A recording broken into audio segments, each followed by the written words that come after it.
Welcome to the Salmon Runs YouTube. Enjoy the video. You start by preparing the data and the container. Ensure your options are structured, ID and label, and available as JSON or an array. Once done, pick the input element, a custom component, a library widget, or a native select enhanced with an input. Make sure the element supports keyboard focus and that large lists will be loaded async.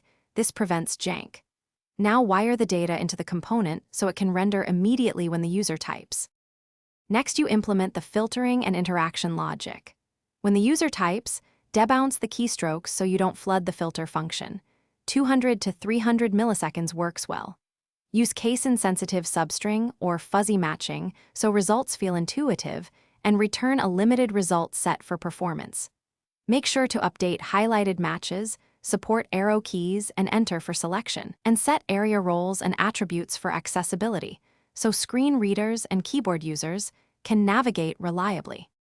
Finally, wire the selected item back into your form state and emit a clear change event so other logic can react. Test across devices, mobile touch, keyboard only, and screen readers, making sure focus moves predictably. Add UX details. Show a loading indicator for async queries, display an empty results message, and handle network errors gracefully. If things go wrong, the key troubleshooting tip is to inspect event flow and debounced input.